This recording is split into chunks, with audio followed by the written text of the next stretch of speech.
Welcome to Talking Data Equity for Friday, June 20th. And we're very, very happy to see you. My name is Heather Kraus, and I'm coming to you from Toronto today, where I'm the founder of an organization called We All Count. And We All Count has a really specific purpose. We are here to build tools and build spaces and deliver trainings where anybody from any sector, any geography, who is trying to increase the equity, increase the alignment in the way they're working on a data project with the equity goals and the context of that data project. That's what our tools and trainings are for. And we run Talking Data Equity most Fridays at this time. And if this is your first time joining us, welcome. We're very, very happy that you have found your way here. And now that you have the Zoom link, you'll be able to join us any Friday that works for you because the Zoom link stays the same. And the topics and the guest speakers and what we do on any given Friday changes quite a bit. Some Fridays we talk about a technical methodology, like how to write R code or how to do a Bayesian analysis. Sometimes we talk about like a concept, like what's the equitable best practice to collect somebody's demographic data. And sometimes we have guest speakers. And today we have a guest speaker that I am extremely excited about. And I'm going to introduce you in just 1 second to that guest speaker. And how the housekeeping goes is because there's a lot of us here in this Zoom meeting, we ask that you keep your microphone turned off while our guest speaker is doing their initial presentation. And feel free to use the Zoom chat all you'd like to ask questions, make comments, talk to others that are here. And then if there's time at the end, we'll make space for you to turn your microphone on and ask questions. And I've put two links in the chat. One is where the recording will be, our Data Equity Community Forum. That's where the recording goes after today. And we'll also put resources and other links in that community forum. And I've also put the main Talking Data Equity page where you can go any day and see what's happening on any given Friday. Okay, enough about the housekeeping. Let me introduce you to a guest that I have been looking forward to for a long time. Dr. Cal Biruk is an associate professor of anthropology at McMaster University. McMaster is a university that's quite near where I live in Toronto. It's in the city of Hamilton, and Dr. Biruk didn't put this in their formal bio that they sent me, but I happen to know that Dr. Biruk is a very, very popular professor there and wins awards for being an amazing teacher.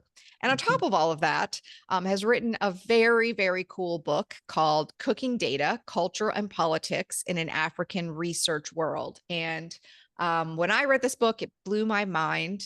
And I reached out immediately, and you'll soon see why. But if you don't already have that book, I highly recommend either buying it or checking it out of your library or getting your organization to put it in your professional development lab because it is mind-blowingly cool. Dr. Biruk does research and teaching on critical global health studies, science, technology, and medical anthropology, and critical data studies. Cal's primary research program explores the social and political liveliness of data and metrics in the global health worlds in Malawi. Across her body of work, she asks a simple yet thorny question. What is a number, right? How cool is that?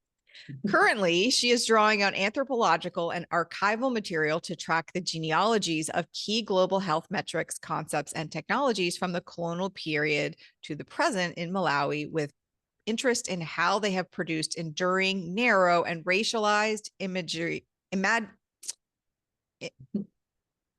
Imaginaries, is that how you say it? Yeah. Okay, imaginaries of African health and vulnerability. She is also working on two projects in Ontario. The first employs creative methods to map and visualize Canadians' older adults' experiences with data and technology, including how their life stories intersect datification and technological innovation. And the second combines media ethnography, visual analysis, and interviews to critically analyze the normative, racialized, and number centric definition of quote unquote health, which is something we talked a lot about here, upheld by the North American Diabetes Care Protocols. So we're going to link to lots of Dr. Biruk's work in the Data Equity Forum. Highly recommend you buy the book. And I will now be quiet and turn it over to Cal. Thank you so much for making time in your day to visit with us. Thanks. Thank you, Heather, for that introduction, and thanks to everyone who's joined us here today. I should also note that Cooking Data is actually available as an open access, a free book. So I'll thank my press, Duke Press, for that. So if you just Google if you're interested in reading more, it is available downloadable for free. So I'm honored to be one of the speakers in this Talking Data Equity series. I think that my talk should run about 35, max 40 minutes, and I do look forward to any questions that you might have afterwards. As Heather mentioned, I'm joining you today from Hamilton, Ontario in Canada, on lands that are the territories of the Mississauga and Haudenosaunee Nations. Just a bit of background about myself before I get into the meat of the talk. So as mentioned, I am an anthropologist. My research has generally focused on thinking critically about global health and some of its projects. I'm coming from the perspective of medical anthropology and also what's often called critical data studies. So, thinking critically about data, which I think everyone here seems to be interested in. I've worked in Southern Africa, in Malawi, for over 20 years now, kind of in and alongside numerous global health projects as an anthropologist, a consultant, and also a sexual health and rights educator. Currently, I'm working on a project with a Malawian-led LGBTQI rights organization that implements sort of numerous research projects that are focused on the project to end AIDS globally, mostly among key populations, including men who have sex with men, transgender people, and sex workers. So in that project, I'm kind of using anthropological and archival methods to sort of track the history and emergence of this category of vulnerable people called key populations. And I'm sort of also aiming to capture kind of how shifts in global health priorities and funding mechanisms over time, including most recently the withdrawal of US aid monies for projects like the ones I've worked on, kind of how that affects a cohort of men who have sex with men and sex workers who've in fact been caught up in these AIDS-related projects pretty much since the mid-2000s when they were initiated. And I'm kind of interested in that work and kind of how these people are imagined as lives to be saved in global health parlance, and how all these sort of financialized calculations around value for money or return on investment that tend to dominate global health today, how that affects the people entangled in these global health projects on the ground. And also, of course, as you'll see today, kind of a thread that flows through this project that I'm talking about now, and also my project I'll discuss today, what happens or needs to happen on the ground for people, their stories, their HIV viral loads, their health, to be converted into quantitative data or statistics. So running through, I think, all of my projects in Malawi is certainly an interest in the politics of data collection. And I think that's also driven by an interest in what we might call data justice, and in the colonial legacies that haunt global health projects and other kinds of data collection projects. So what's in a number? How do data come to reflect their political, social, or even economic context of production? These are some of the themes that I'll speak to today. Data, as all of us well know, are really king in the context of evidence-based global health and the kind of increasingly financialized context in which research, intervention, and advocacy operate. And by that, I very simply mean that people aren't really willing to invest in projects related to health, right, unless they're proven to be, to provide value for money, or return on investment are the terms that are generally used. And data is entangled in that as like a key variable through which these decisions are made. So today I'll draw on examples from my book, Cooking Data, to sort of prompt us to think a bit more deeply about what data are, what they do, and what they don't do. Mostly, I'm very interested in this book in relocating kind of abstract, widely circulating numbers and statistics back in their context of production, and seeing what we can learn by focusing on the making of this data, about how data come to exist and how they gain authority in various conversations. So, as many of us are probably aware, anthropology or anthropologists are often cast as sort of hating numbers and loving stories. That kind of glosses these tropes that characterize sort of quantitative versus qualitative research, for instance.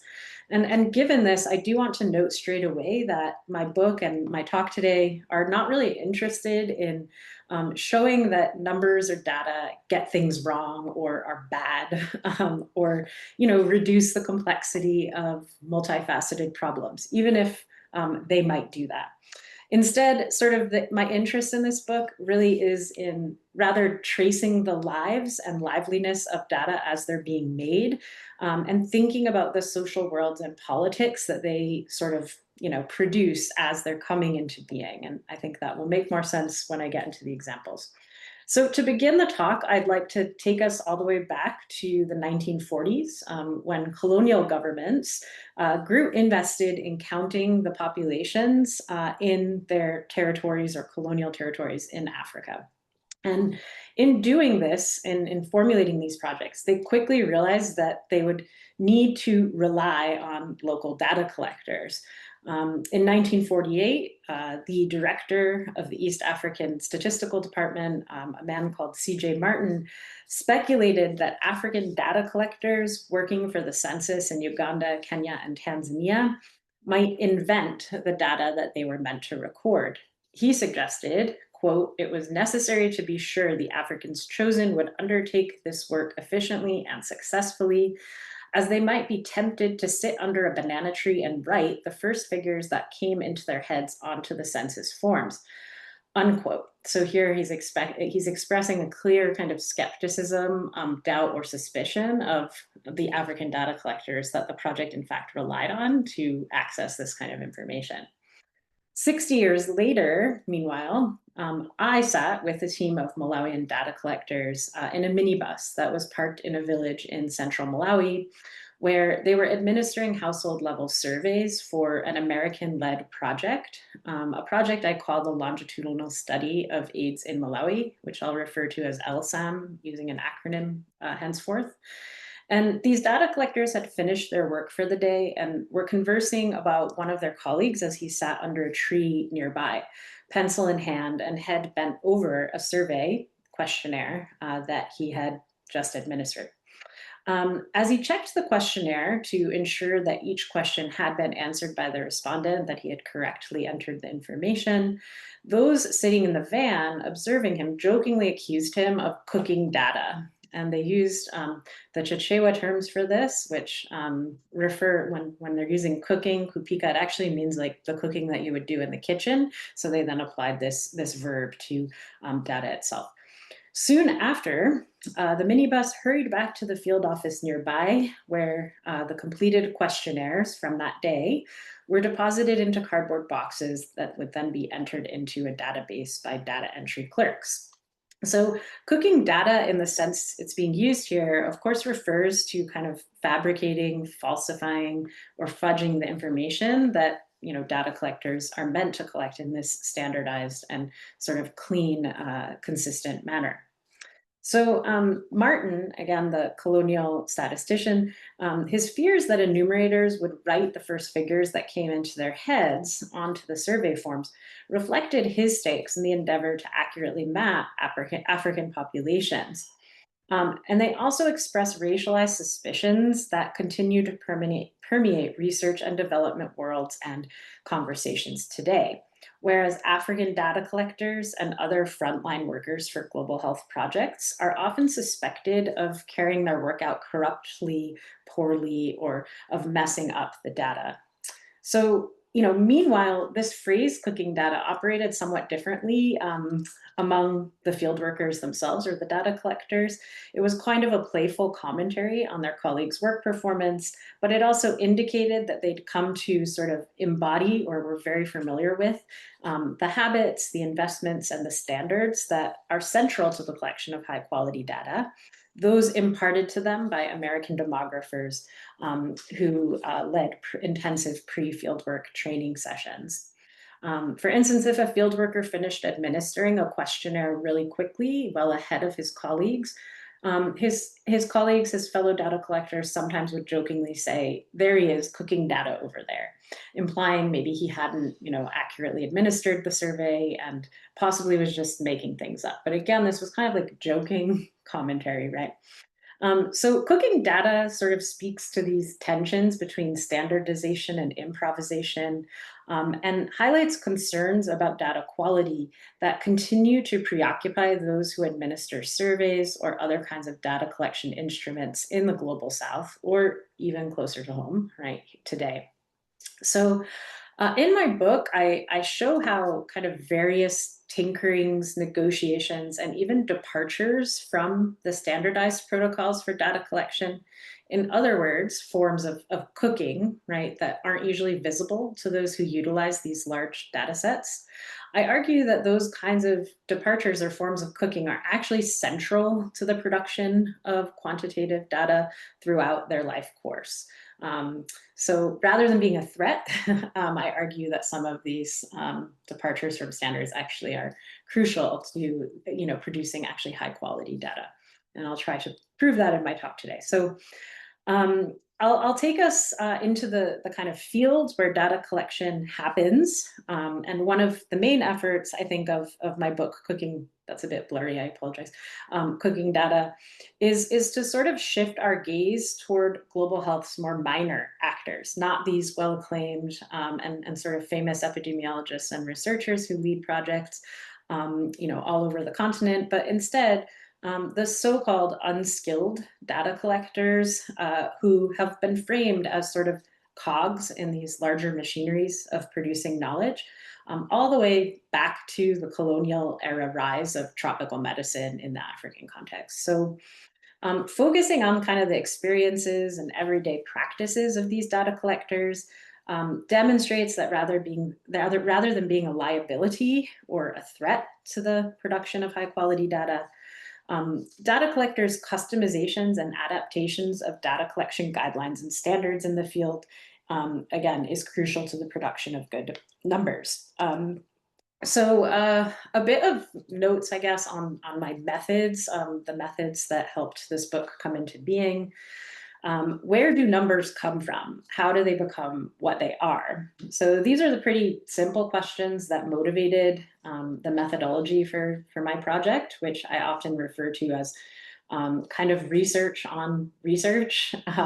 So over 2 years' time, I followed along with several foreign-led research projects focused primarily on capturing the effects of HIV/AIDS on rural Malawians, and all of them were collecting data, household level data, in most cases in the field. The projects were led primarily by epidemiologists, demographers, and economists. In the interest of time, I'll focus on one of these projects today, which is a panel survey and longitudinal study that collected survey and anthropometric, data and administered HIV tests in some cases to thousands of Malawians. And they've collected that data since the late 1990s. And the project is the one I referred to earlier, which I'll refer to as LSAM. So on the screen is kind of the first page of the 25-page survey that would be kind of painstakingly filled in by Malawian field workers who visited rural households. And just like a few things to note, this was what's called a PAPI or paper and pencil survey or instrument. Of course, things have changed. Many projects now use, say, iPads or other digital interfaces, and we can talk about that in the Q&A, but some of the same dynamics remain that I'll be discussing today. You can see right away the sort of precision around documenting, like, where the data was collected, when, with whom, and also at the bottom there, you can see the kind of regime of surveillance that this questionnaire will be subjected to once it's actually filled in. So after the data collector submits it, a kind of field supervisor goes through and makes sure no questions were missed. Then it's kind of logged formally by another person. It's checked again by like a third person. And then finally, the pencil marks on the survey are entered into a larger database by a data entry clerk. To kind of give a sense again of the sort of the energy and time that goes into this work and how painstaking it is, here's just another example. This is a household roster, which is widely used in these kinds of demographic projects, globally. So a person who's filling this out would have to, again, go through with the interviewee and document everyone in that household and ask each of these questions successively about each person. So depending how many people lived in the household, this could take quite a lot of time and requires quite a lot of conversation, discussion. Sometimes the questions are harder to answer for the respondent. And of course, just the labor of making sure your penmanship is legible, which I'll talk about later on, just a sense of the labor that goes into this. Of course, as many of you know, this was, when you hear the term longitudinal, this was a project that relied on finding the same respondents, like wave after wave, or year after year when the project would return. It was interested in tracking trends and differences over time. For instance, HIV status over time, or economic behaviors and saving practices over time, sexual behaviors over time, right? So finding the same exact respondents over time really required a lot of labor as well. So this is an example of, there was a binder that was passed down year after year to data collectors that would kind of, were hand-drawn maps by previous generations of data collectors to help people more accurately find the household they were looking for. There were GPS coordinates, but at the time, incidentally, the GPS technologies failed miserably, so people really relied on the sketch maps. So in my time with the projects, I attended survey design meetings, where issues of translating English instruments into one of 3 local languages came up. I attended training sessions for data collection supervisors and field workers. I followed along in the field with fieldwork teams as they collected data, myself taking shape as one of the people who checked some of these surveys. I interviewed rural participants after their encounters with the project and the data collectors. And finally, I attended international conferences where some of the data were presented, on PowerPoints in graphs in final form. So at those events, I also interviewed a wide spectrum of epidemiologists, economists, and demographers who were involved in AIDS research and policymaking all over the African continent. So the book sort of foregrounds data's materiality, as I call it, and also their social lives as they progress through the life course of becoming data. So I start with sort of the birth of data, the survey design, and end sort of with the dissemination of findings. And so I participated in all of these stages in some way of making and circulating data, and in the sense gained a kind of anthropological perspective on how a particular set of values for making knowledge came to create the human and scaffolding of data collection and to what ends. So now to the meat of the talk. Today I'll focus mostly on, as I mentioned, the work of data collection in the field and the encounters between data collectors employed by the project and rural Malawians who participated in these projects. The data collectors I spent time with in Malawi were high school and in some cases college educated. They all spoke English, and many had worked for years in various roles as data collectors to research projects of all kinds. A large portion of the fieldworkers that feature in my book describe themselves as living project to project, meaning their livelihood kind of was, I guess you could say, a form of a gig economy, common to locations in the global south that host research projects on topics like AIDS, climate change, development, education, poverty. Field workers found work in fits and starts. They'd work for a few months as a data collector for one project until it ended, and then seek out another role on another project. This economy operated on a kind of boom and bust cycle, where the bulk of research projects and jobs arrived to Malawi in the northern summer, typically June through August. This is, of course, because northern researchers are often on break from teaching and other university obligations, and can spend time in the field to sort of oversee data collection. So I'll focus my talk today around two seemingly mundane and perhaps unexpected objects that came to play a surprising outsized role in everyday data collection in the field. And these two objects are beans and soap, which sounds really weird, but once I progress through the talk, it'll make a lot of sense why I'm talking about them.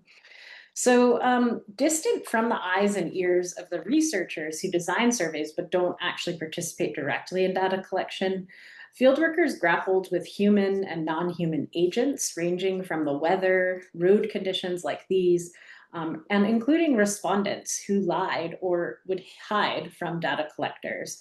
All of these things, of course, threatened the quality of data. I took interest in the field in how researchers' scientific investments in pure, clean data, which sort of is symbolically represented by the first page of the survey that I showed earlier in the talk. It kind of is a recipe for data collection, a script that needs to be followed for data to become data.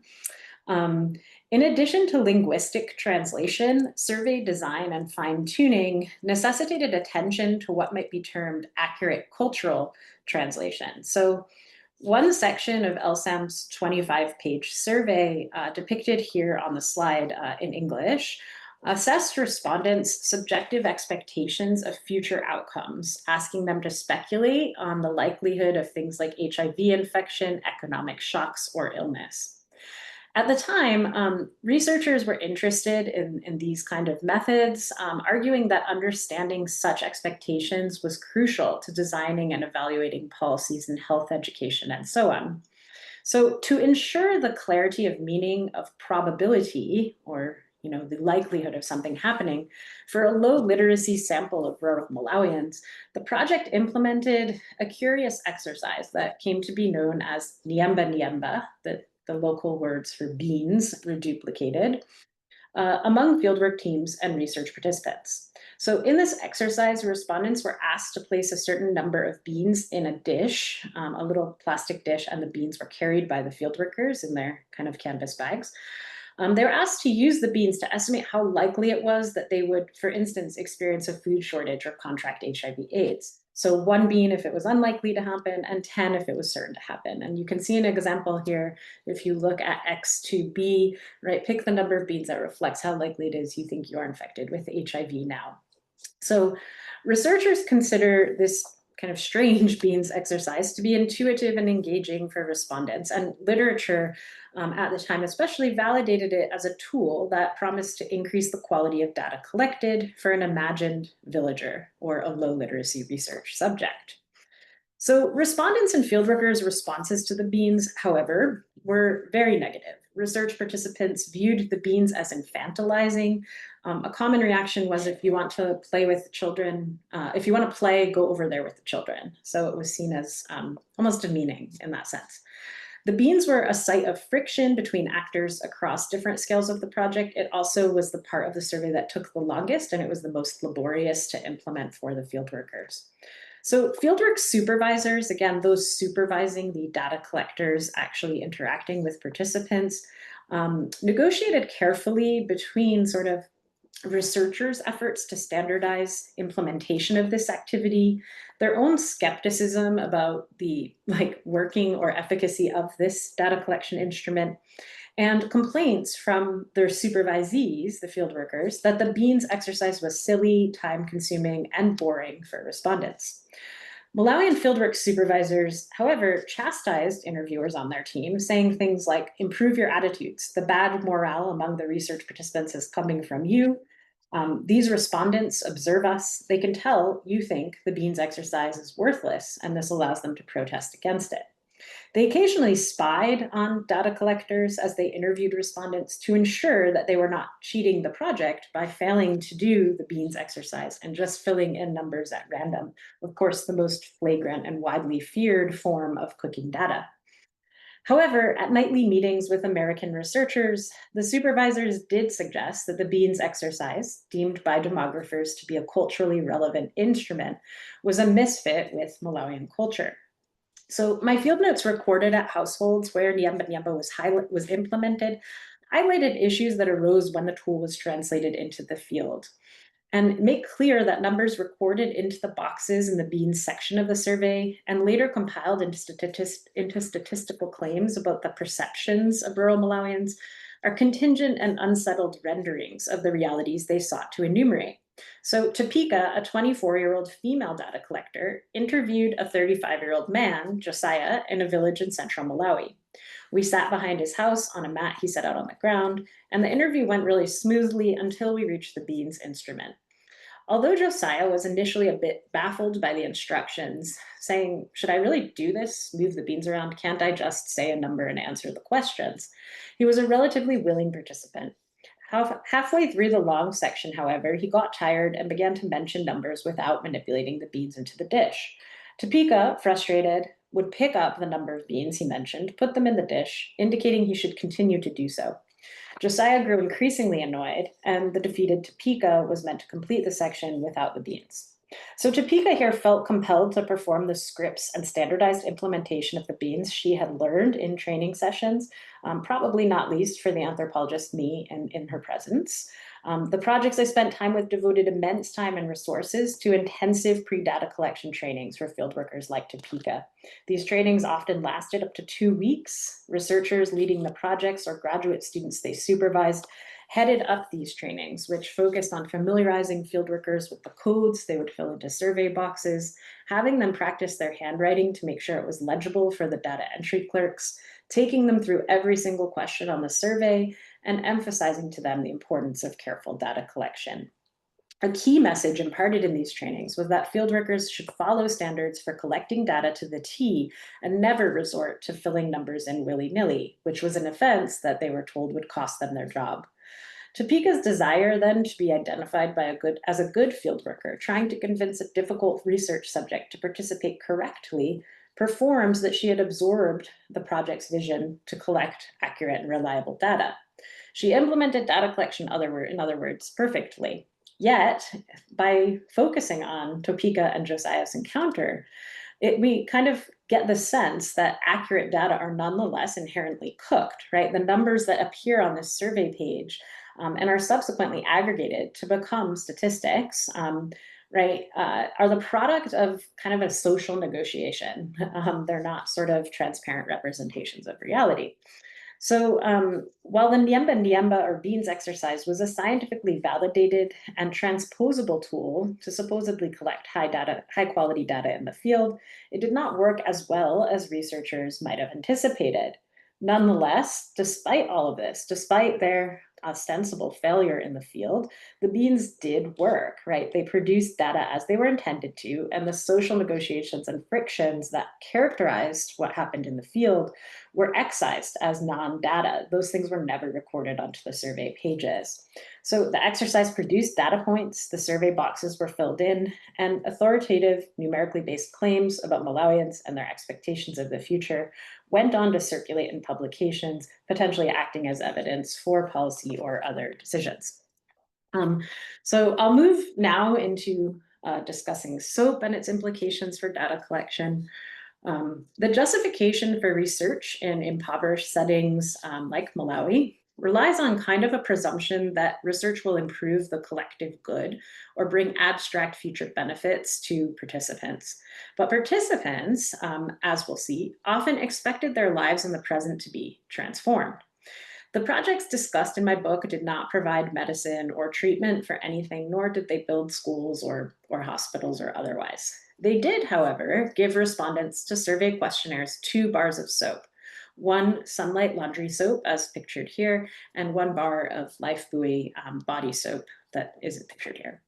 And this soap was framed as a gift of thanks for their time and their participation. So in the book, of course, I contextualize the present day meanings assigned to soap vis-a-vis legacies of colonial era, kind of civilizing capitalism in Southern Africa, in which soap and other commodities like it featured prominently. And I'm happy to speak more to that in the Q&A. From the perspective of researchers who design surveys and ethics boards members who received or reviewed their research proposals, soap was deemed an ideal and clean research gift.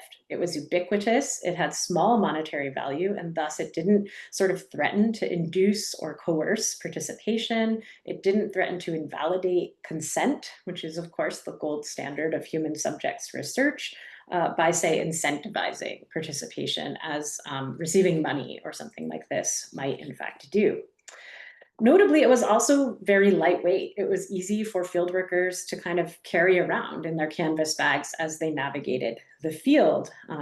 And some of these field workers would have to walk many kilometers in a single day. So in the past, 1 kg bags of sugar had been given, but of course those weigh a lot more. They often also, the plastic bags would burst on the floors of the fieldwork vehicles, and it got very sticky. So notably, like the material form of soap actually made a lot of sense in the infrastructure of data collection. It's characterized as a healthy, convenient, and ethical gift. Yet, despite the fact that soap was for the most part, graciously received by participants, in fact, some people even faked their identities so as to receive the bar of soap, like if they weren't in the sample. I can talk more about that too. Soap generated a lot of discussion, debate, and tensions in the field, and that's what got me interested in like soap in the first place in the context of this data collection. For some survey respondents, soap was a symbol of injustice and a metaphor for the failures of state and non-state administration of aid, resources, and gifts. The distribution of this seemingly innocuous gift sometimes engendered suspicions and distrust among research participants in sampled areas. Although soap was a standardized gift, so everyone who participated in the research received it equally, it was interpreted as unjust because some people were left out. So the sort of lopsided terrain created by random sampling, implemented by projects, sort of meant that some people in one village would receive soap and some people would not, right? One participant in LSAM's survey mobilized an aphorism to critique the pitfalls of random sampling, saying, maize always, or corn always goes to those who don't have teeth. That is, good things are wasted or given to the wrong people. Another wondered why LSAM had to skip some houses. So in Malawi, this locally fitting gift of soap meets ethical standards for any single research encounter and was gratefully received, but it nonetheless did not address expectations that a project shouldn't skip houses, nor did it respond to critiques that individuals and communities felt they were entitled to more than just soap. Some survey participants, for instance, suggested it was their human right to receive healthcare or medicines if a project found them suffering. Like fertilizer coupons distributed by the state, this soap prompted people to reflect on their relationship to these powerful institutions in their midst. So refusals to participate in surveys were often symptoms of respondents' dissatisfaction with past research encounters. Once I visited the household of a middle-aged man who I called Dominic, who had refused to participate in LSAM's survey. He explained, I won't answer their silly questions. People already came here a few months ago, and some of my friends chose bottle caps with with kwacha or monetary amounts that were listed on them. Me, I chose a cap and it had nothing on it. If they're coming here to fool me again, tell them not even to come. So a few years before, LSAM began HIV testing respondents in its panel survey sample. Because at the time there was no rapid testing, those who were tested would need to report to kind of a portable tent test result center a few months after their initial test to get the results. And LSAM implemented an experimental study to determine how small monetary incentives would affect respondents' likelihood of attending the test centers. And this involved choosing a bottle cap from a hat. And some had large amounts of money, some had none, some had smaller amounts of money. So essentially, Dominic's referring back to this kind of experiment where he was one of the people that pulled a bottle cap with zero on it. So, of course, here we see Dominic feeling fooled because he'd not received what he felt entitled to or in comparison to others. And this kind of felt wrong, motivated his decision to not participate in this, now present day LSAM survey, even though that survey did not include incentives in its design and was a completely different project. And I should note the enduring popularity of these kind of field experiments among development economists today. These are very common kinds of projects. So research refusal is also a refusal to accept this gift of soap. Yet these refusals, so long as they're not too numerous, also legitimate research's ethical claims by proving that subjects have agency to choose not to participate.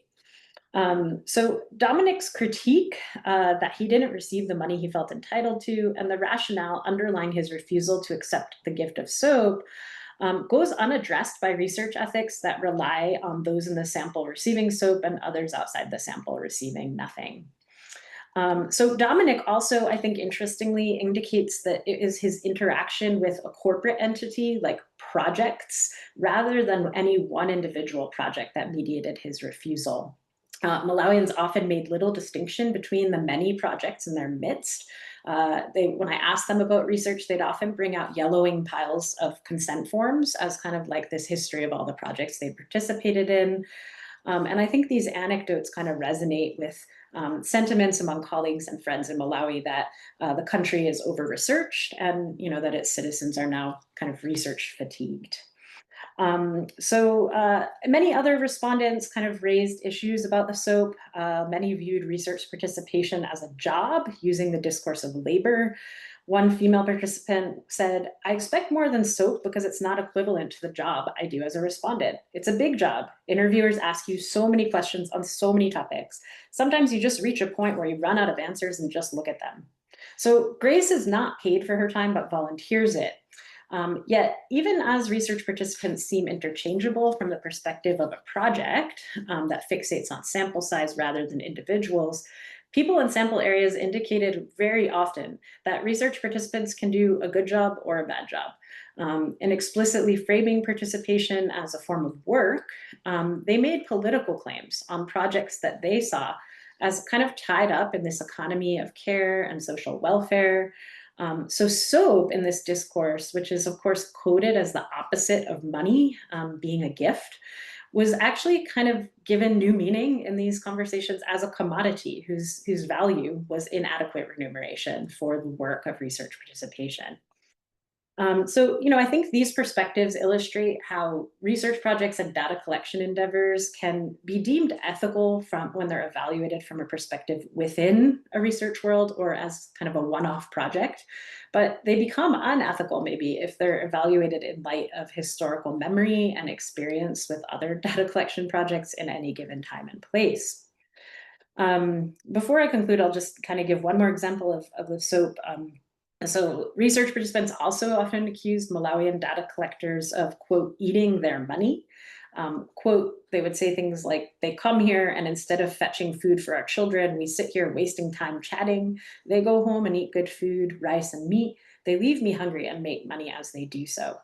And while respondents answered questions for sometimes up to 3 hours, time is money or its equivalent in food, and longer form surveys kind of exacerbated participants' frustrations with lost time.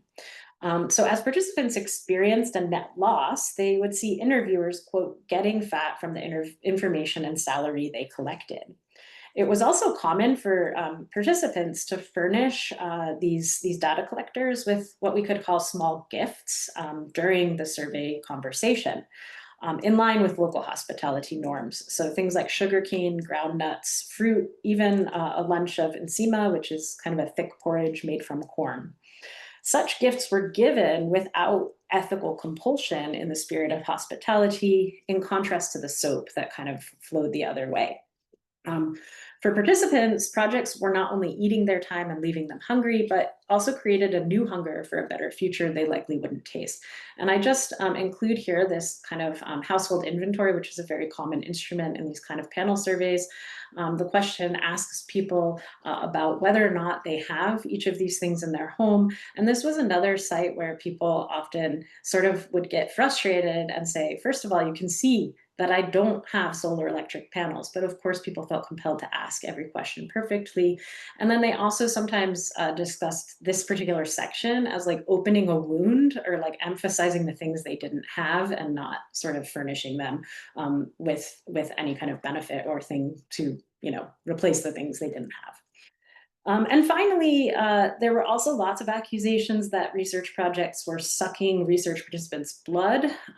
They were referred often to the data collection team as bloodsuckers in local language, opopamagazi, or kind of to pump blood pumpers or bloodsuckers. And these stories kind of fit into a larger historical genre that has long demonized dangerous others, like colonial officials, researchers, politicians, who kind of steal or accumulate bodily material or information for mysterious ends. Um, and though previous studies of these kind of vampire stories by anthropologists or historians largely focus on blood stealing by medical institutions, where medical institutions are actually taking genetic or tissue or blood samples, these kind of accusations that I encountered in the field also occurred in contexts where only survey data were being collected. So some blood tests were administered, but not in all cases. Tiwonge, a recent participant in a survey, framed the information she surrendered in bodily terms, saying, research is important. The findings may improve our lives. But I ask, why are researchers stealing my voice? So again, the soap is not equivalent to the voice that she's giving to the researchers. So SOAP for information transactions appear really cursorily in project documents like proposals or published findings. They're often mere background or shorthand for adhering to guidance, ethical guidelines. Yet, as we see, they actually played quite an outsized role in stabilizing or disrupting data collection out in the field. And so I'll conclude here just to sort of say, I think what I try to do in my book is to track how data are not these like free floating abstract things, but rather sort of material and social objects with histories. And they're not necessarily always the black boxes I think that they're sometimes framed as. And it was literally through kind of touching quantitative data in its life course. So here we see my scrawled initials on one of the old forms, that I used to check and log the surveys along with the supervisors. And marking surveys with red pens and sort of packing cars with clipboards and boxes of soap. I also began to care about and for this data. My time with the projects really made clear that data don't exist independently of the ideas, technologies, people, and contexts that conceive of, produce, and analyzing them. And given the interest of this series in data equity, I think I just want to emphasize the importance of recognizing that data don't materialize out of thin air. They're made and attain value in and through human labor. And the case of Malawian and other field workers in the African context in particular, this labor is difficult, like horribly underpaid, and that's despite the experience and expertise they bring to their data collection tasks. And I think discourses of accountability in data collection often like place the onus or blame for bad data on those on the front lines of making it. And I think that sort of overlooks the larger structures and politics that reproduce power and resource asymmetries in places like Malawi that, again, are often described as over-researched. And similarly, these ethical protocols for data collection, I think in some ways uphold a status quo where Northern researchers are granted the ability to ceaselessly, if ethically, right, extract data from people in the global South, whose critiques of these dynamics often go unheard. So I think I'll just close by emphasizing the importance of not just thinking about how data and numbers get things right or wrong, but sort of also the relations, the economies, the politics, and even the futures that data might bring into being. So I'll stop there and thank you for listening. I think I went a little longer than I said, so I apologize for that. No apology needed. Thank you so much, Dr. Biruk.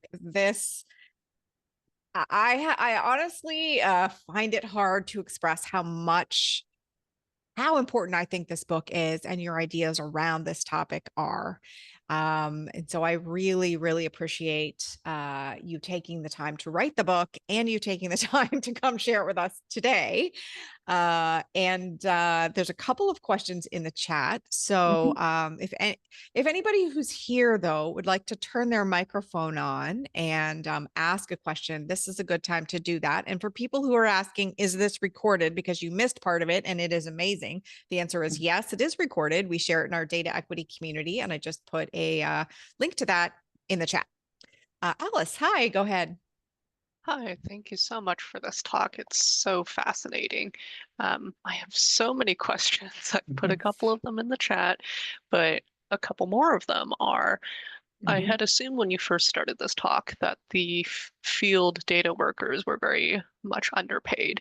And then I was surprised when you were saying that the survey participants felt like the field data collectors were doing really well and eating well and getting fat off of the good food. Do you think that's a misperception of how the field collectors were doing financially, or is it just a relative difference?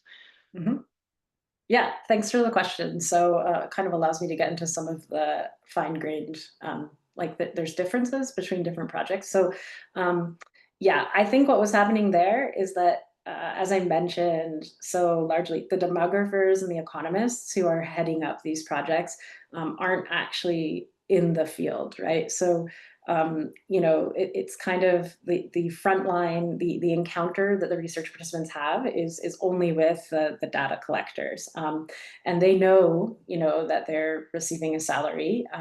And I should note, there were differences in how data collectors were viewed. So on this project, it was actually kind of appreciated because they hired the actual data collectors, only needed to have like a secondary school leaving certificate and be able to speak English.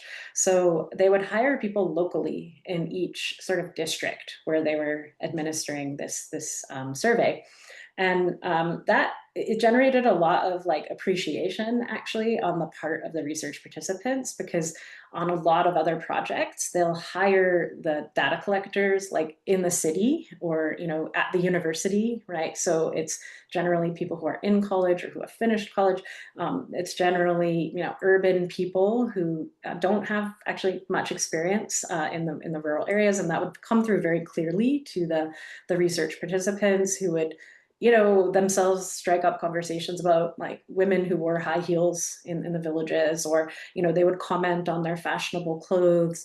But in the case of, even though they would sort of say, you're earning a salary and I'm the one just sitting here giving you all this information, they did, I will say, make distinctions between like who the field worker was, or how they came through. And they really viewed it as a major benefit when projects hired people locally, because it was clear to them that they were from the district, that they lived in the rural areas, and they saw it as bringing like economic benefit to people in their midst, rather than coming in with like a set of field workers who were in college or college educated or even beyond, who were based in urban areas. I don't know if that helps, but they became a really easy prop because they were the ones that interacted with the participants. Yeah. Yeah, that's very helpful. Thank you. Great. Thank you very much. I think I have very sad news, which is that we're going to have to leave it there. Sorry. Because no, that's fine. Yeah, It's great. The answers to the couple of other questions that are in the chat are 100% in that book. I Oh. cannot highlight enough how much it was worth your time. Please bring Dr. Biruk back for another talk to data equity.